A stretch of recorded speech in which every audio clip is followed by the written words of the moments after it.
ഏതോ അറിവുള്ള ഒരാൾ പറഞ്ഞിട്ടുണ്ട് കേട്ടോ. കാരണം നമ്മളെ ജീവിതത്തിൽ കുറേ പാഠങ്ങൾ പഠിക്കുന്നത് നമുക്ക് ആരും ഇല്ലാതെയാകുമ്പോൾ ഒക്കെയാണെന്ന് നമ്മൾ വിചാരിച്ചു വെച്ചേക്കും. ശരിക്കും പറഞ്ഞിട്ടുണ്ട്, ജീവിതത്തിൽ കഷ്ടപ്പാടും കടങ്ങളും പട്ടിണിയും ദാരിദ്ര്യവും ഒക്കെ വരുമ്പോഴാണ് നമ്മുടെ ജീവിതത്തിൽ ഓരോ പാഠങ്ങൾ നമ്മൾ പഠിക്കുന്നത്. അപ്പോൾ നമ്മൾ പിന്നെ ആരെയും നോക്കാറില്ല, നമുക്ക് എങ്ങനെയെങ്കിലും രക്ഷപ്പെടണം എന്നൊരു ചിന്ത നമുക്കുണ്ടാവും, ഇല്ലേ? പണമില്ലാതെ വരുമ്പം എങ്ങനെയെങ്കിലും പണം ഉണ്ടാക്കണം, ജീവിക്കണം. പട്ടിണിയാകുമ്പം ഭക്ഷണം ഉണ്ടാക്കണം, എങ്ങനെയെങ്കിലും കുറച്ച് അരിയോ എന്തെങ്കിലുമൊക്കെ സാധനങ്ങൾ ഉണ്ടാക്കണം, അതിനുവേണ്ടി എന്തെങ്കിലും പണി ചെയ്യണം.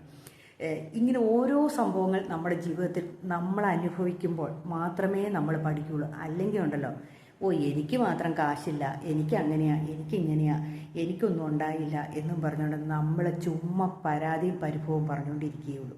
അപ്പോൾ നമ്മുടെ ജീവിതത്തിൽ എന്തെങ്കിലും ഒരു മാറ്റം വരണമെങ്കിൽ നമ്മൾ അനുഭവിച്ചാൽ മാത്രമേ നമുക്ക് മാറ്റങ്ങൾ വരികയുള്ളൂ.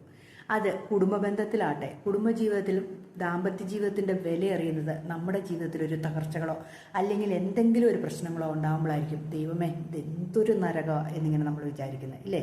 അപ്പം നമ്മൾ ഓർക്കും, ഒന്ന് സുഖമായിട്ടൊന്ന് ജീവിച്ചാൽ കൊള്ളാമായിരുന്നെന്ന്. നമ്മൾ സുഖമായിട്ടാണ് ജീവിക്കണമെങ്കിൽ അതിനൊരു വിലയും കാണില്ല. ഒന്ന് ചിന്തിച്ചു നോക്ക്. തന്നിഷ്ടമായിട്ട് ജീവിക്കും, ധാരാളിയായിട്ട് ജീവിക്കും, നമ്മൾ ആരും പറഞ്ഞാൽ കേൾക്കാത്ത അവസ്ഥയിലേക്ക് നമ്മൾ ജീവിക്കും. ഇതൊക്കെ നമുക്ക് റയറായിട്ട് കിട്ടുന്നുള്ളെങ്കിലുണ്ടല്ലോ, സ്നേഹം, ബഹുമാനം, അതേപോലെ പൈസ, ഭക്ഷണം, ഇതെല്ലാം നമുക്ക് ആവശ്യത്തിന് മാത്രമേ ഉള്ളെങ്കിൽ നമുക്കൊരു അഹങ്കാരവും നമുക്ക് തോന്നില്ല.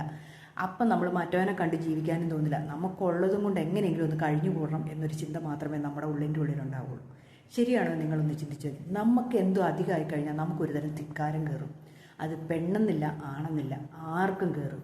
പിന്നെ അവർക്ക് മൊത്തം പറച്ചിലും പ്രവൃത്തിയും രീതികളും ഒക്കെ ഒരു ധിക്കാരിയുടേത് ആയിരിക്കും. ശരിയാണോ എന്ന് ചിന്തിച്ച് നോക്കിക്കേ.